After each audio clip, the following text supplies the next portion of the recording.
बात करेंगे solvent एक्सेक्शन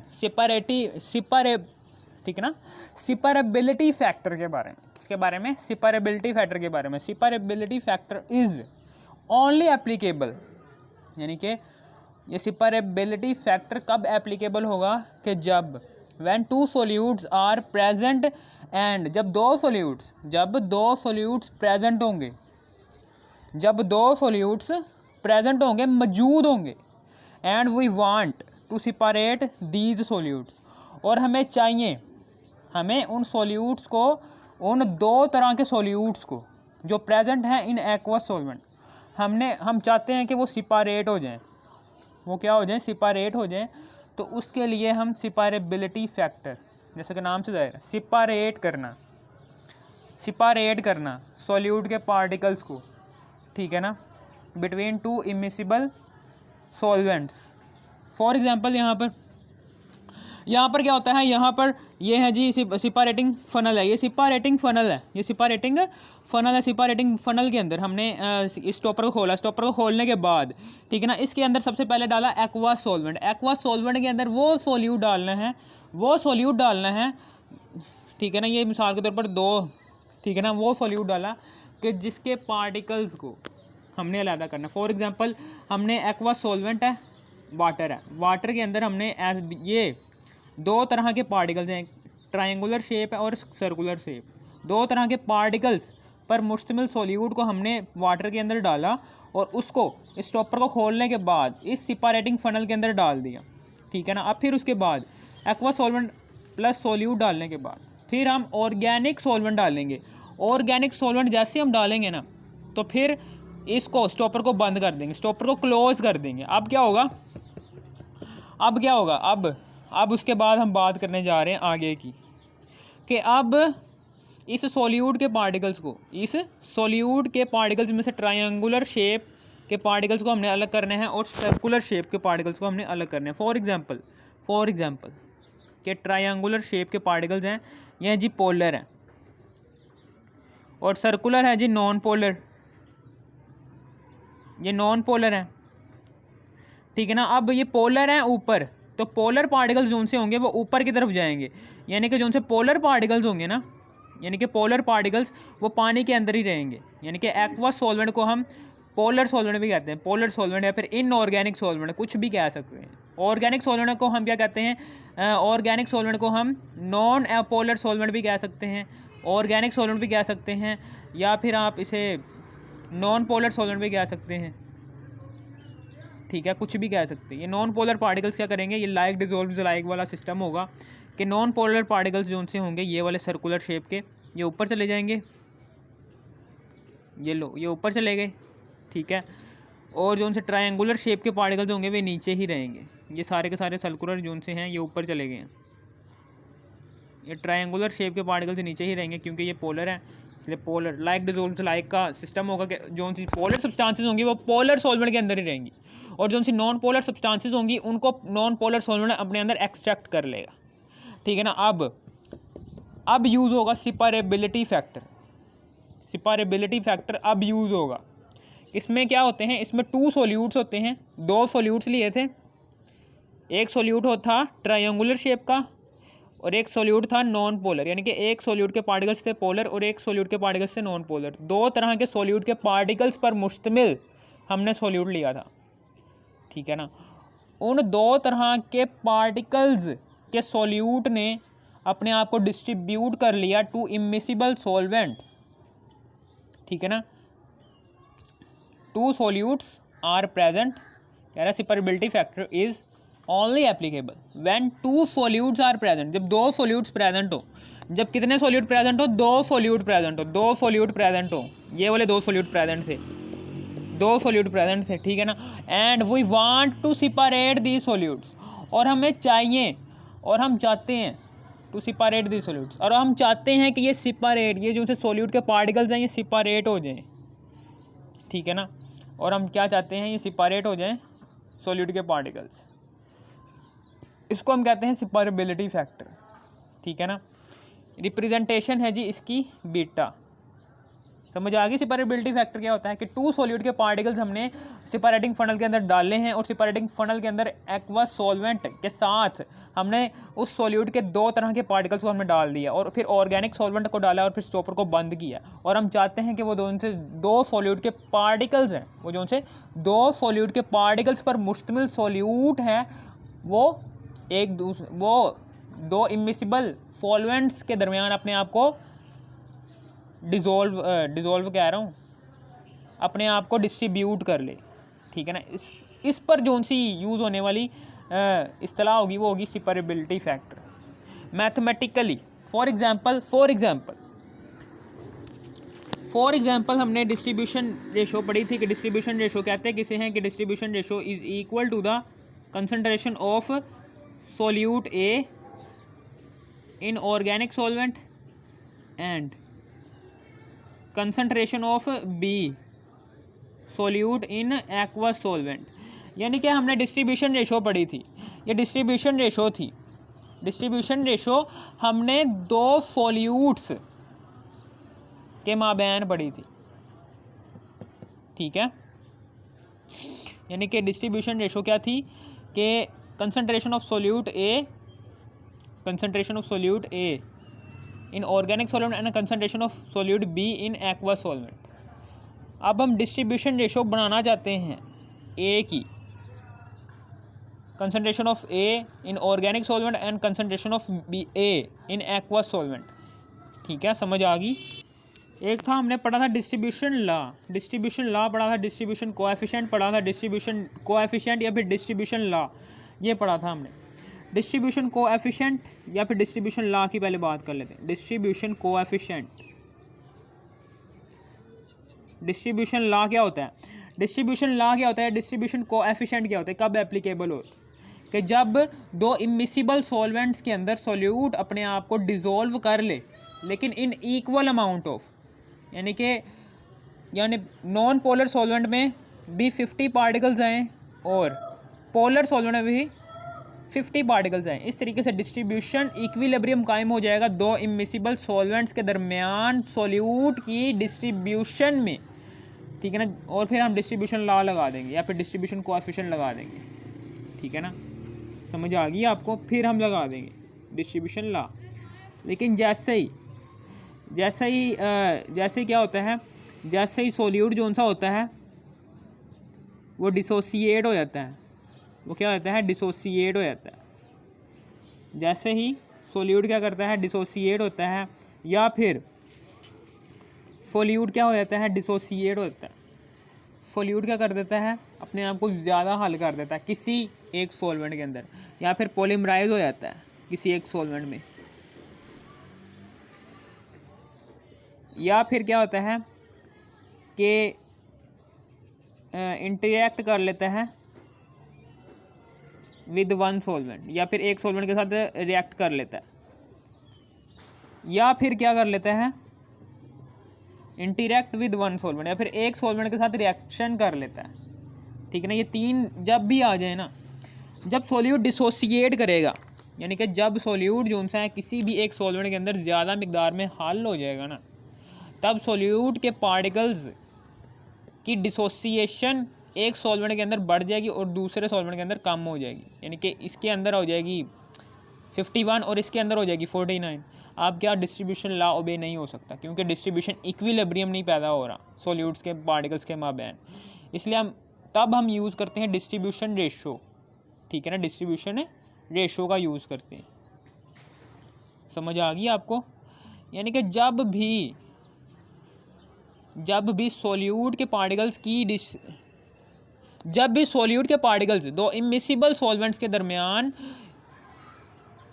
dissociation यानी कि इक्विलिब्रियम कायम ना हो, यानी कि दो सॉल्यूट के पार्टिकल्स, यानी कि हमने दो सॉल्यूट के पार्टिकल्स लिए थे पोलर और नॉन पोलर, अगर वो दो इमिसिबल सॉल्वेंट्स के दरमियान दो इमिसिबल सॉल्वेंट्स के अंदर इन इक्वल अमाउंट में हल ना हो, यानी कि ऊपर 50 हल हो रही है तो नीचे भी 50 हल होनी चाहिए, फिर ही डिस्ट्रीब्यूशन लॉ ओबे हो सकता है, अदरवाइज नहीं हो सकता।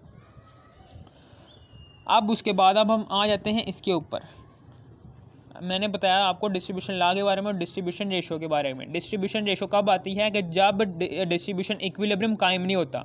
जब डिस्ट्रीब्यूशन इक्विलिब्रियम कायम नहीं होता तो फिर आती है डिस्ट्रीब्यूशन रेशो, ठीक है ना। डिस्ट्रीब्यूशन रेशो फिर आती है, ठीक है ना। डिस्ट्रीब्यूशन रेशो कब आती है? फिर आती है डिस्ट्रीब्यूशन रेशो। अब डिस्ट्रीब्यूशन रेशो ही की मैं बात करने जा रहा हूँ कि distribution ratio is equal to क्या होती है कि कंसंट्रेशन ऑफ सोल्यूट के particles A in organic solvent and concentration of B solute के पार्टिकल्स हैं इन एक्वस सॉल्वेंट। यानी कि कंसंट्रेशन ऑफ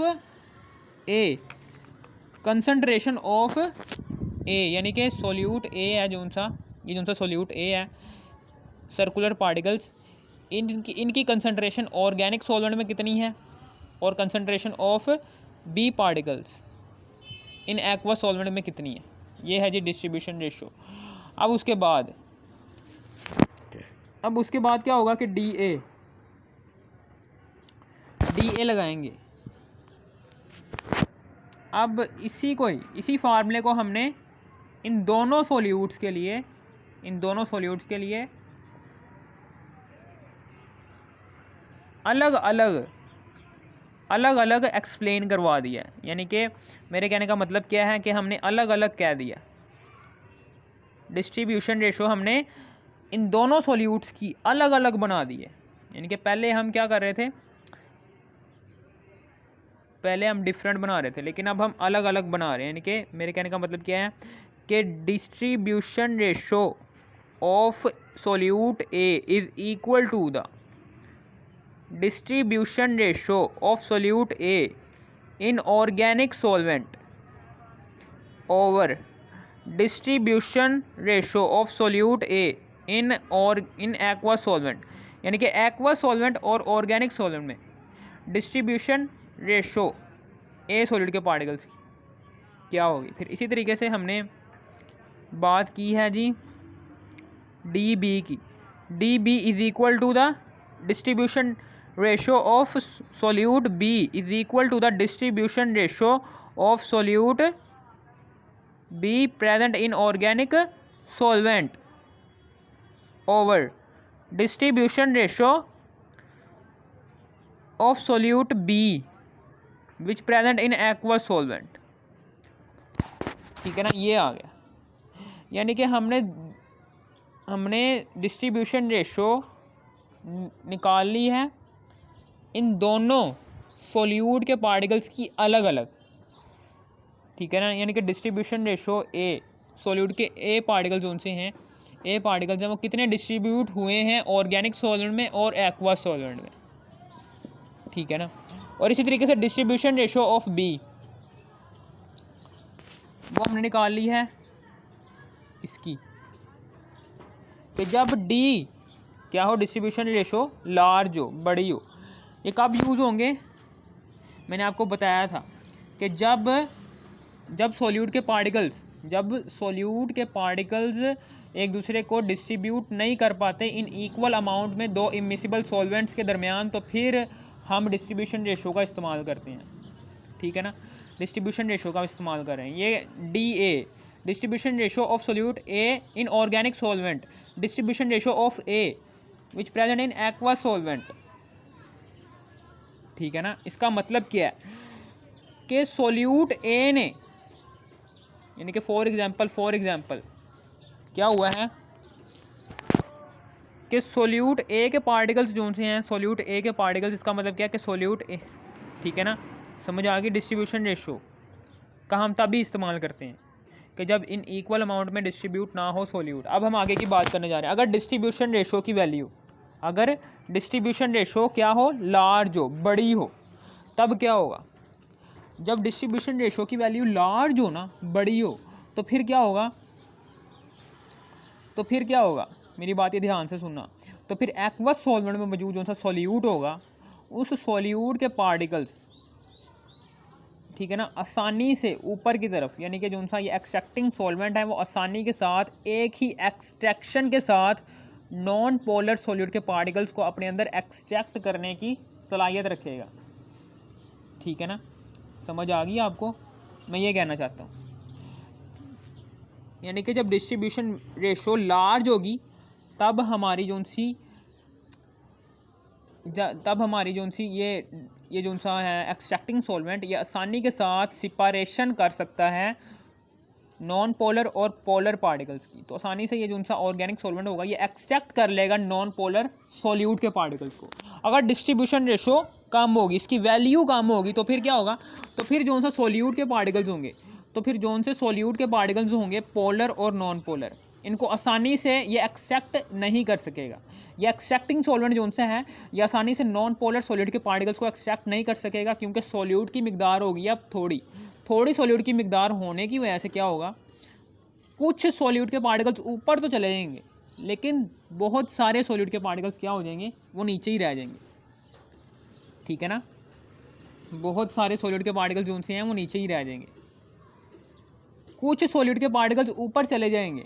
ठीक है ना, कुछ सॉल्यूट के पार्टिकल्स, मिसाल के तौर पर हमने 6 पार्टिकल्स लिए थे इसके, 6 पार्टिकल्स लिए थे इसके 3 लिए थे। ठीक है ना, जो उनसे ये पोलर था, ये कितना था पोलर, तो ये 6 नीचे के नीचे ही हैं। पोलर जोन से हैं, पोलर पार्टिकल जोन से हैं वो नीचे के नीचे ही हैं। इसमें से जोन से ये हैं नॉन पोलर सॉलिड के पार्टिकल, इसमें से कोई एक सॉलिड का पार्टिकल ऊपर चला गया और जबकि बाकी के 2 जोन से हैं वो नीचे ही हैं।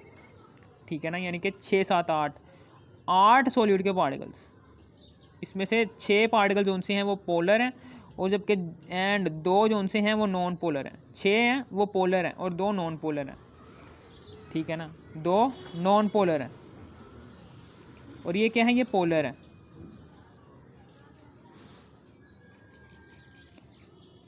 समझ आ गई।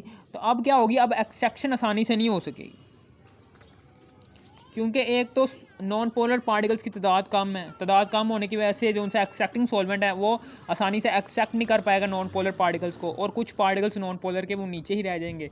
इस तरीके से हमारी डिस्ट्रीब्यूशन, इस तरीके से हमारी जो सिपारेशन है वो आसानी से नहीं हो पाएगी। ये मेरी बात हमेशा याद रखना। अब बीटा यानी कि ये सिपारेबिलिटी फैक्टर की बात करने जा रहा हूँ कि ये जो सी थी हमने डिस्ट्रीब्यूशन रेशो बनाई थी 4 solute A and 4 solute B सिपर, ठीक है ना, अलग बनाई थी। Distribution ratio of A solute की हमने अलग बनाई थी, उसका हमने अलग बनाया था फार्मूला, और distribution ratio of solute B का हमने अलग बनाया था फार्मूला। रिप्रेजेंटेशन क्या है सिपरेबिलिटी फैक्टर की, बीटा है। Beta is equal to D A, ऊपर चला जाएगा, D A over D B. D A ऊपर चला गया और डी बी जो सा है वो नीचे रह गया। If D A is equal to the D B then no separation between the component of solute occur. यानी कि जब डिस्ट्रीब्यूशन ऑफ सोल्यूट ए यानी कि इसकी वैल्यू, इस फार्मूले की value distribution of solute A is equal to the distribution of solute B, यानी कि इन दोनों की वैल्यूज़ एक दूसरे के से मैच कर जाएंगी, इक्वल आ जाएंगी, तो फिर सिपरेशन नहीं हो सकेंगी, यानी कि मेरे कहने का मतलब क्या है, कि अगर डी ए की value, for example D A की वैल्यू आ गई है जी 50 और डी बी की वैल्यू क्या आ गई है 50। डी ए क्या कौन से पार्टिकल्स थे, पोलर, ए जो उनसे थे सर्कुलर नॉन पोलर थे, तो नॉन पोलर ऊपर भी 50 चले गए हैं और नीचे भी 50 चले गए हैं। तो अब ये दोनों 50-50 हो गए हैं, दोनों क्या हो गए हैं, दोनों इमिसिबल सॉल्वेंट्स के अंदर सोल्यूट की डिस्ट्रीब्यूशन इन इक्वल अमाउंट में हो चुकी है। अब डिस्ट्रीब्यूशन रेशो नहीं आ सकती, अब डिस्ट्रीब्यूशन लॉ लगेगा। अब क्या लगेगा, डिस्ट्रीब्यूशन लॉ लगेगा। वही मैं बताना चाह रहा हूँ कि अगर if D A is equal to the D B then no separation between the component of solute occur. ठीक है ना, समझ आ गई, सिपरेशन नहीं होगी। ठीक है, समझ आ गई, सिपरेशन नहीं होगी। D A and D B large difference, अगर डी ए का डिफरेंस यानी कि डी ए जो सा है बहुत ही बड़ी वैल्यू है, डी ए जो सी है वो बहुत ही बड़ी वैल्यू है डी बी से, यानी कि फॉर एग्जांपल इसकी आ गई 100 और इसकी आ गई है कोई 50, तो अब क्या होगा, तो distribution of solute A particles कौन से थे, ठीक है ना। फॉर एग्जांपल यहाँ पर हमने बात की थी कि डिस्ट्रीब्यूशन रेशो जब ए और बी एक दूसरे के इक्वल आ जाएंगे, डिस्ट्रीब्यूशन रेशो ऑफ सोल्यूट ए 50 आ गई है, यानी कि सोल्यूट के ए पार्टिकल्स ने अपने आप को डिस्ट्रीब्यूट किया है 50 में, और 50 ही पार्टिकल्स ऊपर एक्सट्रैक्ट हो चुके हैं, और नीचे भी 50 पार्टिकल्स रह गए हैं पोलर के, ठीक है ना, समझ आ गई है। अब क्या हुआ है, अब यहाँ पर डिस्ट्रीब्यूशन रेशो नहीं आ सकती, अब डिस्ट्रीब्यूशन लॉ लगेगा, क्योंकि वहाँ पर डिस्ट्रीब्यूशन लॉ में डिस्ट्रीब्यूशन इक्विलिब्रियम पर जोन सी सिपारेटिंग फनल के अंदर सोल्यूट अपने आप को डिस्ट्रीब्यूशन इक्विलिब्रियम में सिपारेट करेगा, तभी डिस्ट्रीब्यूशन लॉ लगेगा। अब यहाँ पर डिस्ट्रीब्यूशन लॉ लगेगा, ठीक है, डिस्ट्रीब्यूशन रेशो नहीं लगेगी, ठीक है ना। और यहाँ पर चूंकि डिस्ट्रीब्यूशन रेशो नहीं लग रही, तो हम कह देंगे जी नो सिपारेशन अकर, सिपारेशन भी नहीं हो गई डिस्ट्रीब्यूशन रेशो के मुताबिक। अब D A and D B large difference, यानी कि अगर डी ए और डी बी का डिफरेंस बहुत ज़्यादा ही लार्ज है डिस्ट्रीब्यूशन ऑफ रेशो ऑफ ए का, इसका मतलब क्या है कि अगर डी ए का डिफरेंस या फिर डी बी जोन सी है या फिर डी ए जोन सी है वो छोटी है, डी बी बड़ी है, कुछ भी लार्ज डिफरेंस हो रहा है, difference between distribution of solute A and distribution of solute B, यानी कि लार्ज डिफरेंस आ रहा है। लार्ज डिफरेंस का मतलब क्या है, लार्ज डिफरेंस का मतलब क्या है कि बेस्ट सिपरेशन क्या हो जाएगी, बेस्ट हो जाएगी, वही है। लार्ज डिफरेंस का मतलब क्या होगा कि आपकी डिस्ट्रीब्यूशन रेशो जो उनसे डिस्ट्रीब्यूशन वैल्यू आएगी वो लार्ज ही आएगी ना, यानी कि फॉर एग्जांपल हम डी निकालना चाहते हैं, तो डी क्या होगा, तो डी ए में से माइनस कर देंगे डी बी, तो डी ए क्या है जी 100 में से माइनस करेंगे 50, तो हमारी आ जाएगी 50। लार्ज डिफरेंस आ रहा है ना, डिस्ट्रीब्यूशन वैल्यू क्या आ रही है, लार्ज आ रही, लार्ज आएगी तो सिपरेशन बहुत ही आसानी से हो जाएगी, वही कहना चाह रहा हूँ कि सिपरेट पार्टिकल्स ज़्यादा होंगे तो फिर आसानी के साथ ऊपर की तरफ मूव कर जाएंगे, और non polar solvent non polar particles को आसानी के साथ अपने अंदर एक्सट्रैक्ट कर लेगा, क्योंकि उनकी तादाद ज़्यादा होने की वजह से वो आसानी से ऊपर चले जाएंगे, यही है। लार्ज डिफरेंस की वजह से सिपरेशन बेस्ट अक्कर हो जाएगी। अब डी ए, अगर डी ए जो है वो इज इक्वल टू ना हो डी बी के, तो सिपरेशन बिटवीन सोल्यूट अक्कर, यानी कि अगर डी ए जो सा है ये डी बी के इक्वल ना हो, फॉर एग्जांपल 50-50 ना हो, यानी कि डी ए जो सा है फॉर एग्जांपल ये आ गया है जी कोई 49 और डी बी आ गया है जी कोई 51, इक्वल नहीं है, तो अब सिपरेशन होगी,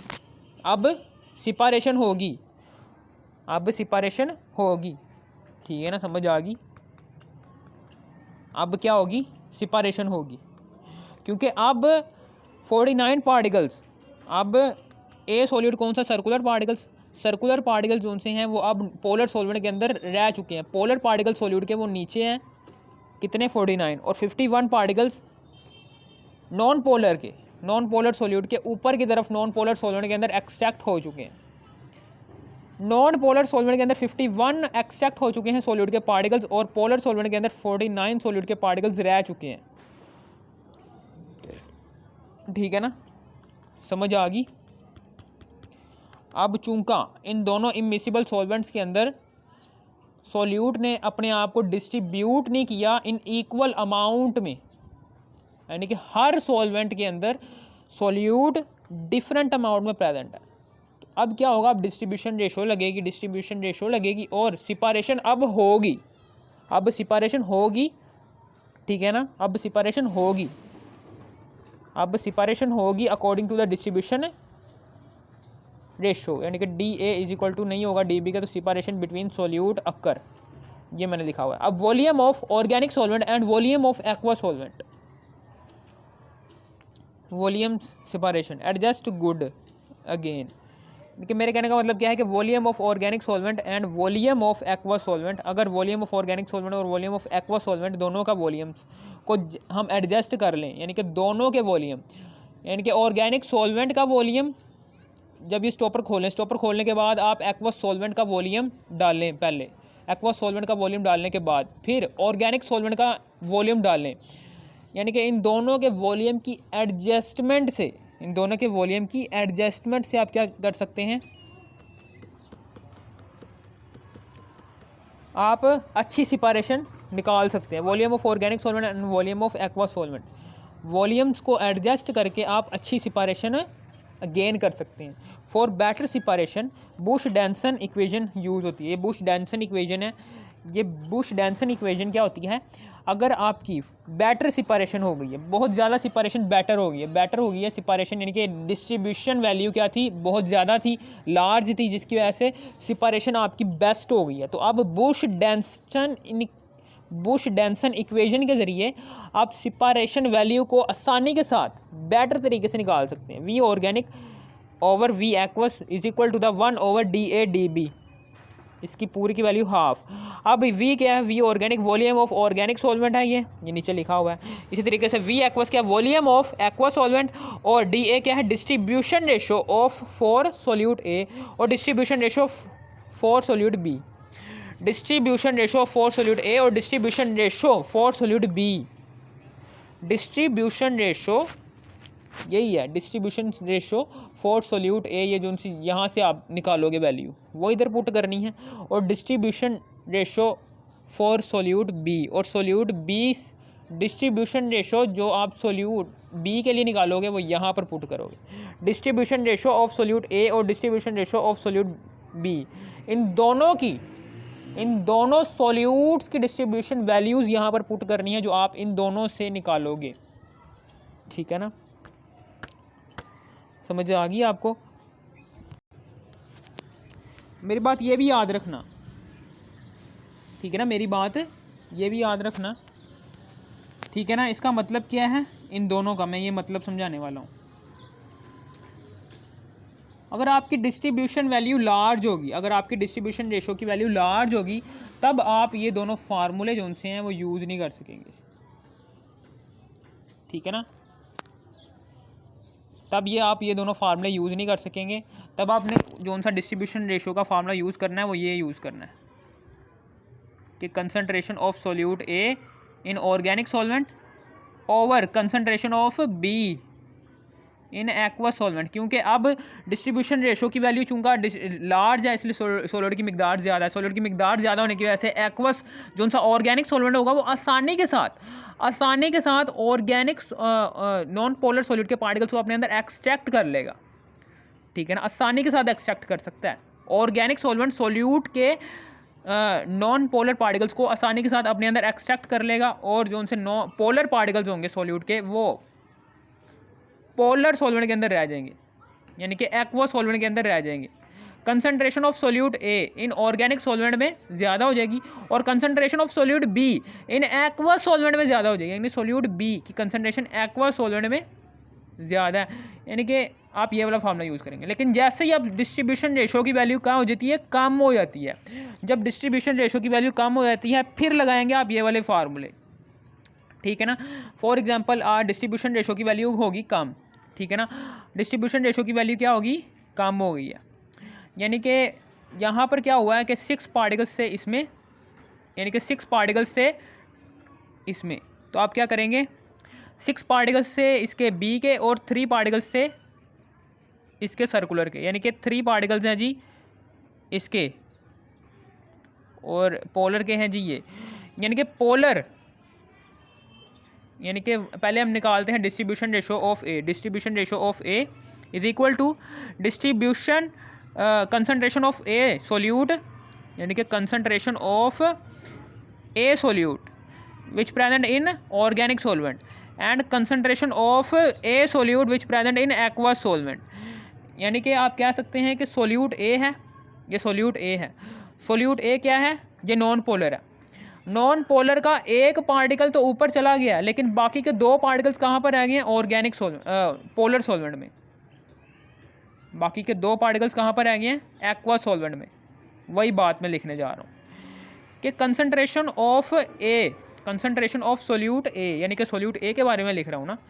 कंसनट्रेशन ऑफ सोल्यूट ए का एक पार्टिकल तो ऑर्गेनिक सॉल्वेंट में चला गया, यानी कि एक पार्टिकल तो ऑर्गेनिक सॉल्वेंट में चला गया है। कंसनट्रेशन सोल्यूट ए जो सा था, सोल्यूट ए जो सा है वो क्या है, वो नॉन पोलर है, उसका एक पार्टिकल तो ऊपर चला गया है ऑर्गेनिक सॉल्वेंट के, लेकिन जो उनसे बाकी के दो पार्टिकल्स हैं, बाकी के दो पार्टिकल्स हैं वो कहाँ रह गए हैं, वो बाकी के दो पार्टिकल्स कहाँ पर रह गए हैं, एक्वस सॉल्वेंट में। ये आ गई जी DA। अगर डिस्ट्रीब्यूशन रेशो की वैल्यू कम हो और नॉन पोलर पार्टिकल्स की तादाद कम हो, जिसकी वजह से एक्सट्रैक्टेड सॉल्वेंट को एक्सट्रैक्ट करने में सॉल्यूट के पार्टिकल्स को दिक्कत हो, तब हम ये वाली रेशो लगाते हैं। फिर इसी तरीके से फॉर एग्जांपल DB है, concentration of solute B in organic और concentration of solute B in aqueous. ठीक है ना। इसी तरीके से ये भी है, इस तरीके से आप ये भी ऐसे ही बयान कर सकते हो। मेरी वीडियो लंबी हो गई है, मेरा मोबाइल गर्म हो जाता है, ठीक है ना, इसके लिए सॉरी। अगर आपको इस वीडियो को ज़रा सी भी थोड़ी बहुत समझ आ गई हो, ज़रा सी भी समझ आ गई, तो इस वीडियो को कर दो लाइक और सब्सक्राइब। Thanks for watching.